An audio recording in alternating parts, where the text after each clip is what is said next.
Hello friends, बहुत बहुत स्वागत है आप सभी का एक बार फिर से सरकारी हट में। तो इस वीडियो में जो है मैं आप सभी को एक इंपॉर्टेंट इन्फॉर्मेशन देना चाहता हूं रिगार्डिंग एमएनएस बीएससी नर्सिंग 2022।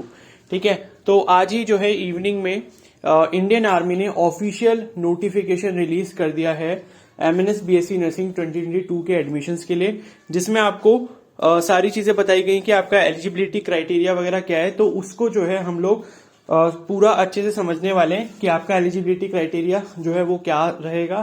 ठीक है, बाकी जो जो इंपॉर्टेंट चीजें इस नोटिस में वो मैं आपको कन्वे करने वाला हूं।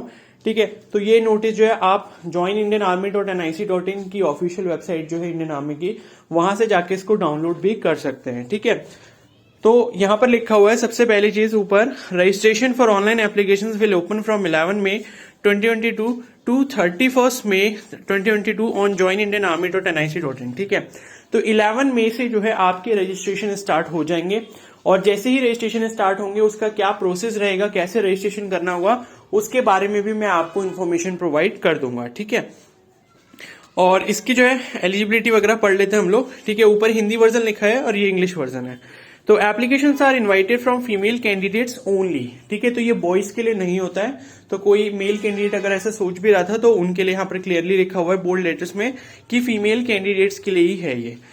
For admission to 4 years BSc Nursing course 2022, on successful completion of nursing training 4 years, the candidates will be granted permanent or short service commission in the military nursing service under the terms and conditions laid down for grant of such commission। ठीक है, तो आपको जो है ये जो भी मतलब आपका प्रोसेस होगा कंप्लीट होने के बाद जो है आपको 4 साल के लिए बीएससी ऑनर्स का जो नर्सिंग का कोर्स है उसमें एडमिशन दिया जाएगा, और 4 साल कंप्लीट होने के बाद जो है आपको परमानेंट या शॉर्ट सर्विस कमीशन की जो जॉब है वो आपको दी जाएगी। ठीक है, अब परमानेंट और शॉर्ट सर्विस कमीशन में का जो डिफरेंस है वो मैं आपको थोड़ा ब्रीफ में एक्सप्लेन कर देता हूं।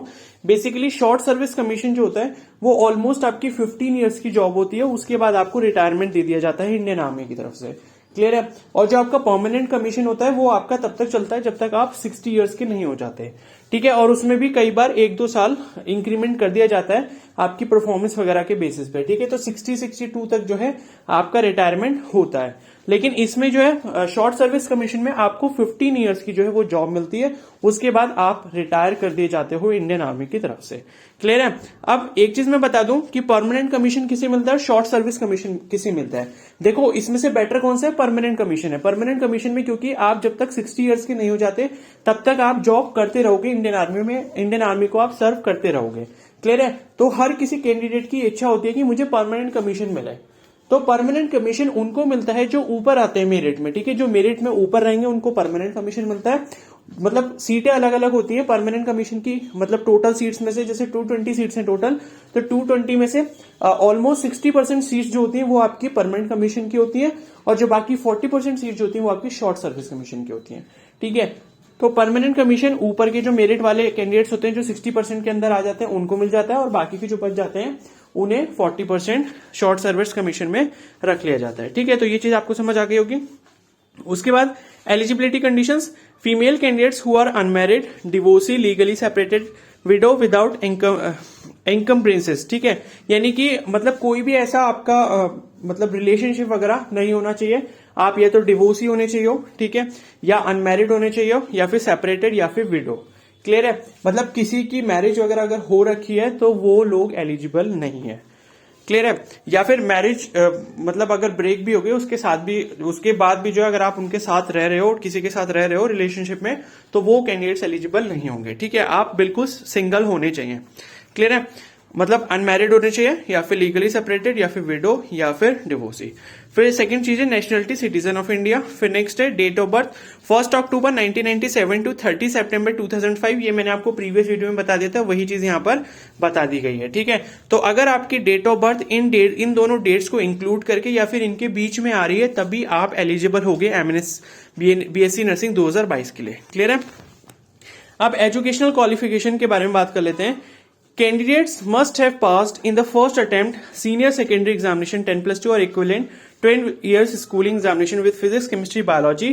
ठीक है, and English with not less than 50% aggregate marks as a regular student from a statutory body or recognized board or university or examination body. ठीक है, तो ये चीज आप समझ लो कि आपकी जो क्लास 12th में परसेंटेज है फिजिक्स, केमिस्ट्री, बायोलॉजी और इंग्लिश को मिलाकर एग्रीगेट जो परसेंटेज आपकी बननी चाहिए, एवरेज परसेंटेज, वो आपकी मिनिमम 50% होनी चाहिए और आपने फर्स्ट अटेम्प्ट में अपना 12th क्लियर किया हो। ऐसा नहीं हो कि आपकी जो है बैक रही हो और उसके बाद आपने उसको क्लियर किया हो, या फिर आपकी कंपार्टमेंट आई हो तो आपने क्लियर किया हो, तो उस केस में आप एलिजिबल नहीं होगी। पहले अटेम्प्ट में आपने क्लियर करा होना चाहिए, ठीक है। और रेगुलर स्कूलिंग से होना चाहिए। अगर आप एनआईयूएस के कैंडिडेट हो या फिर प्राइवेट कैंडिडेट हो तो आप एलिजिबल यहाँ पर नहीं होंगे, ठीक है।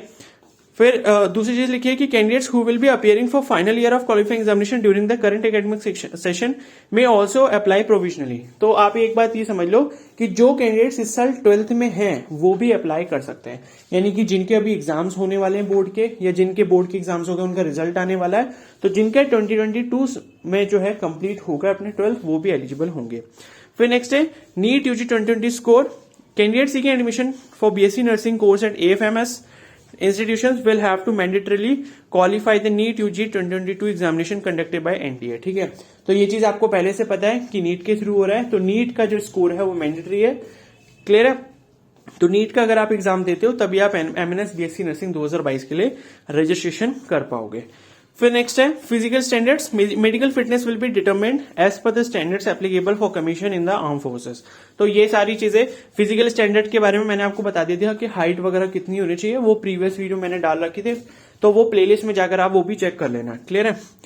उसके बाद नेक्स्ट है selection. The short listed candidates based on merit of NEET UG score will be called for an objective computer based test CBT of general intelligence and general English, ठीक है, TOGIGE, ठीक है, test of general English and general intelligence of 80 marks. तो अब आप ये देख सकते हो यहां पर जो है पैटर्न को कंप्लीटली बदल दिया गया है। पहले जो है क्या होता था, आपका इंटरव्यू होता था, लेकिन अब जो है पहले आपका ये टेस्ट भी करवाया जाएगा, TOGIGE, क्लियर है।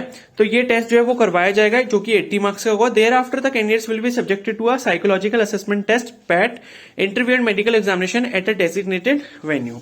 उसके बाद जो है आपका एक साइकोलॉजिकल, ठीक है, सॉरी फिजियोलॉजिकल नहीं, साइकोलॉजिकल असेसमेंट टेस्ट होगा, इंटरव्यू और मेडिकल एग्जामिनेशन, ठीक है। तो ये तीनों चीजें होंगी, मतलब जहां पर भी आपको बुलाया जाएगा वहां पर आपको ही जाकर देना होगा। और इसके बाद जो है final selection will be based on combined merit of NEET UG 2020 score, CBT and interview subject to medical fitness, ठीक है।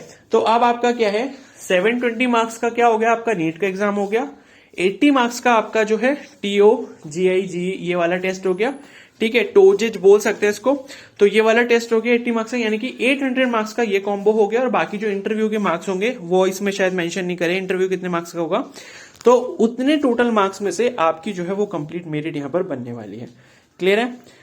यानी कि आप ये समझ सकते हो कि जो बंदा MNS की प्रिपरेशन कर रहा था, वो मतलब जो इंग्लिश पढ़ रहा था, जो जनरल इंटेलिजेंस पढ़ रहा था, वो अब यहां पर उसके काम आने वाली है, यानी कि वो वेस्ट नहीं होगा, क्लियर है। तो आपको उस चीज का भी बेनिफिट मिल रहा है, ये सबसे अच्छी बात है, क्लियर है, ठीक है। तो बाकी यही इन्फॉर्मेशन है कंप्लीट। बाकी और क्या लिखा है कि candidates will pay the application fee of ₹200, no fee for SC और ST बाय ऑनलाइन मोड, ठीक है। तो जो इसका रजिस्ट्रेशन करना होगा MNS का, उसके लिए 200 रुपए फीस जो है वो बाकी सारे कैंडिडेट्स को देनी होगी, SC ST को नहीं देनी होगी, क्लियर है। The candidates email ID is the user ID for this website and the candidate will select her own password. Only the eligible candidates will be able to pay online application processing fee. On successful completion of online payment, a bank reference number will be generated for the future correspondence of the candidate, ठीक है। तो बाकी payment से related है, तो ये जब application, इसका जो रजिस्ट्रेशन फॉर्म है वो जब फिल होगा उसके बारे में मैं आपको अपडेट कर दूंगा कैसे करना है। जल्दबाजी बिल्कुल मत करना, सारी चीजें पहले अच्छे से समझ लेना, उसके बाद ही जो है आप इसका रजिस्ट्रेशन कर लेना। समझ आ गई बात? तो जल्दबाजी किसी को भी नहीं करनी। तो 11 में से जो है आपके रजिस्ट्रेशन स्टार्ट हो जाएंगे, 31 में जो है वो आपकी लास्ट डेट है। पैटर्न आप देख सकते हो कंप्लीटली चेंज हो चुका है। नीट के एग्जाम में अपियर होना होगा पहले, उसके बाद TOGIGE का जो टेस्ट है, test of general intelligence and general English, इसका टेस्ट आपका 80 मार्क्स का होगा, ठीक है, और CBT मोड में होगा। और हो सकता है कि उसमें नेगेटिव मार्किंग ना हो, क्योंकि अभी इसमें ऐसा कुछ मेंशन करा नहीं है, तो हो सकता है कि नेगेटिव मार्किंग शायद ना हो। तो अगर होती है तो भी आपको पता लग जाएगा, वो उसके बारे में बता दूंगा, क्लियर है। तो वो होगा, और उसके बाद जो है आपका एक साइकोलॉजिकल असेसमेंट टेस्ट होगा, पैट जिसे बोला गया है, और साथ ही साथ आपका इंटरव्यू होगा, ठीक है। वो साइकोलॉजिकल असेसमेंट टेस्ट और इंटरव्यू एक ही साथ होने वाला है आपका। तो वो बेसिकली इंटरव्यू ही है, पूरा इंटरव्यू ही है वो, ठीक है। तो उसके जो है वो आपको अलग से मार्क्स दिए जाएंगे। इन तीनों के मार्क्स जो है उनको जोड़ा जाएगा। जोड़ा जाने के बाद जो है इसकी कंप्लीट मेरिट लिस्ट बनाई जाएगी। ठीक है। तो जितने कैंडिडेट्स जो हैं इनको लेने होते हैं, जैसे 220 कैंडिडेट्स लेने हैं इस बार, तो उसका 3 टाइम्स जो है वो उनकी मेरिट बनती है। मतलब कि 660 कैंडिडेट्स को टोटल को बुलाया जाएगा ये वाले टेस्ट के लिए, जो TOGIG टेस्ट है और आपके इंटरव्यू के लिए। क्लियर है। तो टोटल 660 कैंडिडेट्स को बुलाया जाएगा as per the last year criteria, कि जो 3 टाइम्स ये लोग लेते हैं। ठीक है। तो ये कंप्लीट इन्फॉर्मेशन रही इसके बारे में, अभी तक का जो लेटेस्ट अपडेट है। और बाकी जब रजिस्ट्रेशन वगैरह स्टार्ट होंगे तब भी मैं आपको इन्फॉर्म कर दूंगा और ये भी बता दूंगा कि रजिस्ट्रेशन करना कैसे होगा। क्लियर है। तो वीडियो अगर हेल्पफुल लगी तो प्लीज को जरूर लाइक कर देना। चैनल पर नए हो तो जरूर से सब्सक्राइब कर लो और बेल आइकन को प्रेस कर लो, ताकि और इससे रिलेटेड जब कोई अपडेट आएगा मैं आपको तुरंत बता दूंगा। Okay. So thank you and have a nice day.